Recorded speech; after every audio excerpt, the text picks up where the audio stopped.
திருச்செந்தூர் முருகன் ஆசியோடு எல்லோரும் நலமுடன் வாழ நவ கிரகங்களையும் பஞ்சபூதங்களையும் வணங்கி சரவண பவ பரணி பாரதியின் அன்பான இனிய வணக்கம். இன்னைக்கு நம்ம பார்க்கக்கூடிய ஒரு காணொளி அப்படின்னா ஒரு அழகான அற்புதமான ஒரு காணொளி. இந்த காணொலியை மற்ற நண்பர்கள் அனைவருக்குமே நீங்க ஷேர் பண்ணுங்க. என்ன காணொலின்னு கேட்டீங்கன்னா, புதுசா வீடு கட்டுறவங்க நீங்க எந்த நாள்ல கிரகப்பிரவேசம் செய்யலாம், எந்த நாள்ல கிரகப்பிரவேசம் செய்யக்கூடாது அப்படிங்கக்கூடிய ஒரு அற்புதமான ஒரு காணொளி. ஏன்னா இன்னைக்கு நிறைய பேர் இந்த புது வீடு கிரகப்பிரவேசம் பண்றதுல நிறைய அந்த நாட்களை தேர்ந்தெடுக்கிறதுல தான் நிறைய தப்பு நடந்துருது. அப்ப ஏன் கிரகப்பிரவேசத்துக்கு முக்கியத்துவம் கொடுக்குறோம்னா, ஒரு வீட்டிற்கு முறையாக உங்களை அழைக்கப்படக்கூடிய ஒரு நாள் அப்படின்னா அந்த கிரகப்பிரவேச நாள் தான். அப்ப அந்த நாளை நம்ம ஒரு துல்லியமான ஒரு நல்ல நாள்ல நம்ம எடுத்துக்கணும். அப்ப இது எப்படி எடுத்துக்கிறது அப்படின்னா, முதல்ல குடும்ப தலைவி யாரோ அவங்கள நம்ம சூஸ் பண்ணலாம். இல்லைன்னா பத்திரத்துடைய ரெக்கார்டு உரிமையாளர் யாரோ, அதாவது உங்க யார் பேர்ல அந்த பத்திரம் பதிவு செஞ்சிருக்காங்களோ அவங்களுடைய நட்சத்திரத்தை தான் நம்ம மெயினா எடுத்துக்கணும். ஒருவேளை அவருடைய ஜாதகம் இல்லை அப்படிங்கிறப்ப குடும்ப தலைவியோடைய நட்சத்திரத்தை எடுத்துக்கலாம். குடும்ப தலைவிக்கு பார்க்கலாம். வீட்டில் வந்து ஒரு 5-6 பேர் இருப்பாங்க. அப்பாவும் இருக்கலாம், அம்மா இருக்கலாம், 2 குழந்தைகள் இருக்கலாம், 2 பசங்க இருக்கலாம். அப்படின்னா வீட்டில் 7 பேர் 6 பேர் இருப்பாங்க. அப்போ அந்த 6 பேர்த்துக்கு ஒரு நாளை செலக்டட் பண்ணுறதுனா கண்டிப்பாக பண்ணவே முடியாது. அப்படியெல்லாம் ஒரு நாட்கள் அமையறதுக்கு உண்டான வாய்ப்பே கிடையாது. மீண்டும் பத்திரப்பதிவு உள்ள ஒரு நபர், அடுத்தது குடும்ப தலைவி. ஏன்னா சுக்கரன் அவங்க தான் குடும்ப தலைவி. இவங்களை மட்டும் நம்ம எடுத்துக்கலாம் ஒரு விஷயத்துக்கு. அப்ப உங்களுடைய ஜென்ம நட்சத்திரம் எதுவா இருந்தாலும் சரி, அந்த ஜென்ம நட்சத்திரத்திலிருந்து 22வதா என்ன நட்சத்திரம் வருதுன்னு பாருங்க. அந்த நட்சத்திர நாளை மட்டும் கொஞ்சம் அவாய்ட் பண்ணிக்கங்க. புரியுதுங்களா? அதாவது உங்களோட நட்சத்திரத்திலிருந்து நீங்க அப்படியே 22வது நட்சத்திரமா எந்த நட்சத்திரம்னு பார்த்து எண்ணிக்கங்க. அதுக்கு பேர் வைநாசிக நட்சத்திரம். அப்ப அந்த வைநாசிக நட்சத்திரம் என்பதை நீங்க கிரகப்பிரவேச தேதியை வந்து கண்டிப்பா அவாய்ட் பண்ணிக்கங்க. ஏன்னா அந்த நாள் வந்து உங்களுக்கு ஒரு அலைச்சலையும் மன பிரச்சனையும் மனக்குமுறல்களை எல்லாம் கொடுத்துரும். இந்த தேதி வந்து செட் ஆகாது. அடுத்தது எப்பயுமே இந்த அஷ்டமி நவமி வரக்கூடிய ஒரு நாட்கள் வந்து மற்ற விஷயங்களுக்கு சிறப்பாக இருந்தாலுமே இந்த வீடு கிரகப்பிரவேசத்திற்கு இந்த நாள் வந்து சிறப்பான பலனை கொடுக்காது. இது 2வது ரூல். 3வது வந்து அந்த ரெக்கார்டு உரிமையாளர் யாரோ அவங்களுக்கு அந்த சந்திராஷ்டம் நாளா வந்தா அந்த நாளை கொஞ்சம் நீங்க அவாய்ட் பண்ணிக்கிறது ரொம்ப ரொம்ப நல்லது. இப்ப 4வதா சொல்லக்கூடிய விஷயம் வந்து ரொம்ப ரொம்ப முக்கியமான விஷயம். அதாவது வந்து நீங்க இந்த கிழக்கு, மேற்கு, தெற்கு, வடக்கு திசை எந்த திசை வீடு கட்டுறவங்களா இருந்தாலும் சரி, நல்லா புரிஞ்சுங்க. கிழக்கு, வடக்கு, தெற்கு, மேற்கு நீங்க எந்த திசை வீடு கட்டுறவங்களா இருந்தாலும் இந்த 4 திசையில எந்த திசை வீடு உங்க வீடா இருந்தாலும் சரி, நீங்க ஒரு உதாரணத்துக்கு ஒரு கிழக்கு பார்த்து ஒரு வீடு கட்டியிருக்கிறீங்க. உங்க வீடு கிழக்கு பார்த்த வீடு. அப்ப கிழக்கு பார்த்த வீடுனா நீங்க ஞாயிற்றுக்கிழமையும் வெள்ளிக்கிழமை வரக்கூடிய நாள்ல கிரகப்பிரவேசத்தை வைக்காதீங்க. ஏன்னா ஞாயிற்றுக்கிழமையும் வெள்ளிக்கிழமையும் மேற்கு சூலம். அப்ப இந்த நாள்ல நீங்க கிரகப்பிரவேசம் பண்றீங்கன்னா உங்களை வந்து முறையா காலையில உங்களை வீட்டுக்கு வரவழைக்கிறாங்க. மற்ற நாள்ல நீங்க காங்கட்டு போடுற நாள் வீட்டுக்குள்ள போறது, ஒரு நிலவுகால் வைக்கிறப்ப சும்மா போறது, இந்த நாளை விட முறையா உங்களுக்கு ஒரு அங்கீகாரம் கொடுத்து உங்களுடைய இல்லங்களில் மகாலட்சுமி போல உங்களை வீட்டுக்கு வரவழைக்கக்கூடிய நாள் கிரகப்பிரவேசம். அந்த கிரகப்பிரவேச நாள்ல இந்த ஞாயிற்றுக்கிழமையும் வெள்ளிக்கிழமையும் மேற்கு சூலம் அப்படிங்கிறப்ப இந்த கிழக்கு பார்த்து ஒரு வீடு தலைவாசல் இருக்கிறப்ப நீங்க கால் எடுத்து உள்ள வைக்கும் பொழுது அது மேற்கு பார்த்து தான் உள்ள போகக்கூடிய சூலமா அமைப்பால் இருக்கும். அப்ப இந்த கிழக்கு பார்த்து வீடு கட்டுறவங்க இந்த ஞாயிற்றுக்கிழமையும் வெள்ளிக்கிழமையும் மேற்க சூலமா இருக்கிறதுனால அவசியம் இந்த நாளை நீங்க அவாய்ட் பண்ணிக்கிறது ரொம்ப ரொம்ப நல்லது. அதை பார்த்துக்கணும். அதே மாதிரி மேற்கு பார்த்து ஒரு வீடு கட்டிக்கிறாங்க. மேற்கு பார்த்த வீடு கட்டுறவங்க கிரகப்பிரவேசம் பண்ணலான்னு இருக்கிறாங்க. அவங்க திங்கட்கிழமையும் சனிக்கிழமையும் நல்ல முகூர்த்த நாளாக வந்தா கூட நீங்க இந்த நாளை நீங்க அவாய்ட் பண்ணிக்கிங்க. ஏன்னு கேட்டீங்கன்னா திங்கட்கிழமையும் சனிக்கிழமையும் கிழக்கு சூலம்.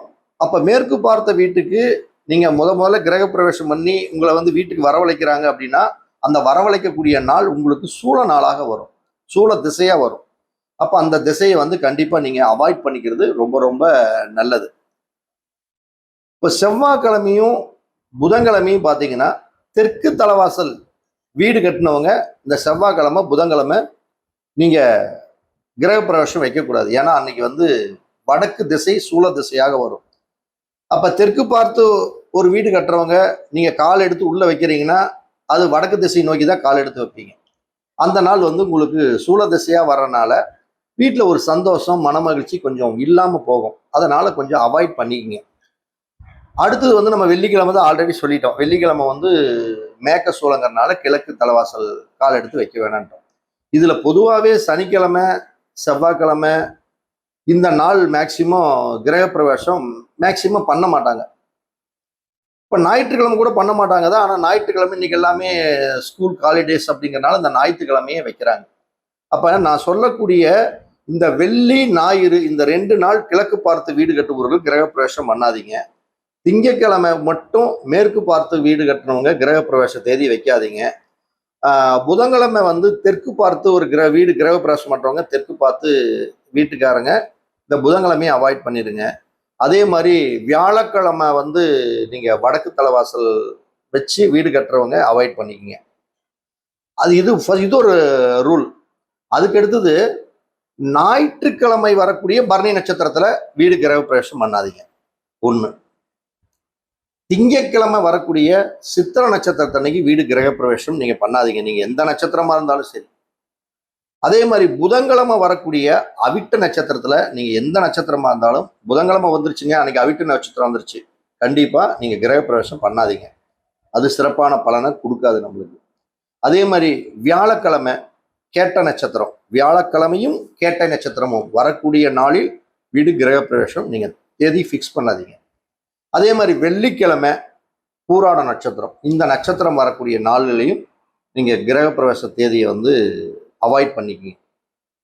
இப்ப அடுத்தது நம்ம மாதங்கள்ல பொதுவாகவே வந்து நம்மளுக்கு தெரியும் எந்தெந்த மாசத்துல வீடு கிரகப்பிரவேசம் பண்ணக்கூடாது அப்படின்னா, ஆடி மாசம் பண்ண மாட்டாங்க, ஆனி மாசம் பண்ண மாட்டாங்க, புரட்டாசி மாசம் பண்ண மாட்டாங்க, மார்கழி மாசம் பண்ண மாட்டாங்க, மாசி மாசம் பண்ண மாட்டாங்க, பங்குனி மாசம் எல்லாம் பண்ண மாட்டாங்க. இன்னைக்கு இந்த மாசி மாசத்துலயும் பங்குனி மாசத்துலயும் சில பேர் வீடு கிரகப்பிரவேசத்துக்கு உண்டான தேதிகளை குறிச்சு கொடுக்குறாங்க. ஆனா நம்ம வந்து இந்த மாசி மாசத்தை கூட கொஞ்சம் வேண்டாம் அப்படின்னு நம்ம சொல்றோம்.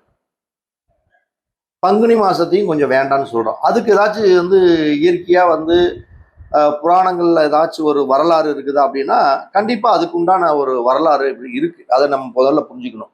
இப்ப இப்ப ஏன் ஆனி மாசம் இந்த மாசம் எல்லாம், புரட்டாசி மாசம் மார்கழி மாசம் இந்த மாசம் எல்லாம் ஏன் நம்ம கிரகப்பிரவேசம் பண்ணக்கூடாது, மாசி மாசம் பண்ணக்கூடாது, ஏன் பங்குனி மாசம் பண்ணக்கூடாது அப்படின்னா, இந்த ஆனி மாசத்துலதான் அடியெடுத்து வைக்கக்கூடாதுங்கிறத ஒரு தாண்டி மகாபலி சக்கரவர்த்தி தன்னுடைய ராஜ்யத்தை இழந்த மாசம் அப்படின்னா அது வந்து இந்த ஆனி மாசத்துலதான் தன்னுடைய ராஜ்யத்தையே இழந்துட்டார். அப்போ ஒரு ராஜ்யத்தை இழந்த இந்த மாசத்துல ஒரு வீடு கிரகப்பிரவேசம் பண்ணுவது அவ்வளவு சிறப்பான பலனை நிச்சயமா கொடுக்கவே கொடுக்காது. அதை நீங்க நல்லா புரிஞ்சுக்கணும். இப்ப ஆடி மாசம் ஏன் வேணான்னு சொல்றோம்னா, பழமொழி சொல்ல ஆடிப்பட்டம் தேடி வரும் அப்படிம்பாங்க. அப்ப ஆடி பட்டத்துல எல்லாமே தேடி வருங்கிறப்ப ஏன் கிரகப்பிரவேசம் வைக்கக்கூடாது அப்படின்னா, ராவணன் வந்து தனது கோட்டையவே இழந்த மாசம் ஆடி. அதாவது ஆடி மாசம் ராவணன் வந்து தன்னுடைய கோட்டையை இழந்த மாசம். அதனால இந்த மாசம் விவசாயம், இந்த பூமி சொத்து, இந்த விவசாயத்திற்கு சிறப்பை தவிர வீடு கிரகப்பிரவேசத்துக்கு சிறப்பான பலனை கொடுக்காது. புரட்டாசி மாசம் 3-4 கிழமை 5 கிழமை விரதம் பிடிக்கிறோம். புரட்டாசி மாசம் சுத்தபத்தமா இருக்கிறோம். புரட்டாசி மாசம் விரதம் இருக்கிறோம் பெருமாளுக்கு, சிறப்பான மாதம். ஏன் இந்த மாசத்துல வேணாம்? புரட்டாசி மாசம்தான் இரணியன் நரசிம்மரால் சம்ஹாரம் செய்யப்பட்ட மாசம். விரதம் இருக்கிறதுக்கு சிறப்பான மாசம், பெருமாளை வழிபாடு பண்றதுக்கு சிறப்பான மாசம். ஆனா வீடு கிரகப்பிரவேசம் பண்ணுவதற்கு சிறப்பான மாதம் இல்லை. மார்கழி மாசம் கிரகப்பிரவேசம் வேண்டாம். ஏன்னா அந்த மார்கழி மாசங்கிறது துரியோதனன் வந்து தனது ராஜ்யத்தை இழந்த மாசம். துரியோதனன் வந்து தனது ராஜ்யத்தையே இந்த மார்கழி மாசத்துல தான் இழந்தார். அதனால அந்த மாசமும் நம்ம வேணாம். பொதுவாக மாசி மாசத்துல எல்லாருமே கிரகப்பிரவேசம் பண்ணுவாங்க. நம்ம கொஞ்சம் அதுக்கு வேண்டாம் அப்படின்னு நம்ம ஒரு காரணத்தை சொல்றோம். ஏன் அப்படின்னா, சிவபெருமான் இந்த ஆழகால விஷம் அப்படிங்கக்கூடிய அந்த விஷத்தை இந்த மாசி மாசத்துலதான் அவர் அருந்திய மாசம். அப்ப அந்த சிவனே இந்த ஆழகால விஷத்தை அருந்திய மாசம் அப்படிங்கக்கூடிய காரணத்தினால மாசி மாசம் கொஞ்சம் அவாய்ட் பண்றது கொஞ்சம் நல்லது அப்படிங்கிறது என்னோட கருத்து. அடுத்தது பங்குனி மாசத்துலயும் மேக்சிமம் பண்ணக்கூடாது. பங்குனி மாசங்கிறது வந்து பாத்தீங்கன்னா சிவன் வந்து பாத்தீங்கன்னா மன்மதனை வந்து எரித்த மாதம். அப்ப இந்த மாதமும் சிறப்பான பலனை நம்மளுக்கு கொடுக்கறதுக்கு வாய்ப்புகள் இல்லை. அப்ப இந்த மாதங்களை எல்லாமே நம்ம முடிந்த அளவுக்கு இந்த மாதங்களை நாட்களை ஞாயிறு கிழமைகளும் அந்த நட்சத்திரம் வரக்கூடிய நாட்கள்ல சூலத்தை எல்லாம் கொஞ்சம் பார்த்து நீங்க வீடு கிரக பிரவேசம் பண்ணீங்கன்னா வீட்டுல ஒரு சந்தோஷம், ஆனந்தம், மகிழ்ச்சி, குடும்பத்துல எல்லா விதத்திலையும் உங்களுக்கு ஒரு சந்தோஷத்தோடு நிலவக்கூடிய ஒரு அற்புதமான ஒரு நாளாக அமையும். இதை வந்து நீங்க பக்கத்தில் இருக்கக்கூடிய உங்களுடைய ஜோதிடர்கள் இவங்கெல்லாம் இருப்பாங்க, அவங்க கிட்ட வந்து கூட நீங்க நாளில் வந்து தேதி வந்து நல்லா கரெக்டாக ஃபிக்ஸ் பண்ணி உங்களுடைய வீடு கிரக பிரவேசம் செய்து நீங்க வீட்டில் சந்தோஷத்தோட வாழணும் அப்படின்னு திருச்செந்தூர் முருகனையும் நவகிரகங்களையும் பஞ்சபூதங்களையும் வணங்கி உங்களை ஒரு அடுத்த பதிவில் சந்திக்கிறேன். முடிஞ்சா இந்த பதிவை வந்து மற்ற நண்பர்களுக்கு ஷேர் பண்ணணும் அப்படிங்கிறது மட்டும்தான் என்னுடைய அன்பான வேண்டுகோள். உங்களுக்கு பிடிச்சிருந்தா உங்களுடைய கருத்துக்களை நீங்கள் என்னென்ன மாதம் கிரகப்பிரவேசம் பண்ணீங்க, எப்படி இருந்தது, உங்களுக்கு லைஃப் ஸ்டைல் எப்படி போகுதுங்கிறத ஒரு விஷயத்த கமெண்டில் தெரிவிங்க. பேட் கமெண்ட் வந்து நீங்கள் முடிஞ்ச அளவுக்கு அவாய்ட் பண்ணிக்கங்க. ஏன்னா ஒரு விஷயத்துக்காக ஒரு நல்ல நோக்கத்தோடு பண்ணுறோம். இதில் சில பேர்த்துக்கு வந்து சில காரணத்தினால வேற மாதிரி சம்பவங்கள் நடந்திருக்கலாம். அதுக்கோசரம் இதுதான் காரணம் அப்படிங்கக்கூடிய ஒரு காரணத்தை வந்து இதில் நீங்கள் துணிக்க வேணாம் அப்படிங்கிறத கூறி, தர்மத்தின் வழி செல்ல செல்ல கர்மத்தின் வழி குறையும் அப்படிங்கக்கூடிய அற்புதமான தகவலோடு மீண்டும் அடுத்த ஒரு அழகான பதிவில் சந்திக்கிறேன். வணக்கம், வாழ்த்துக்கள்.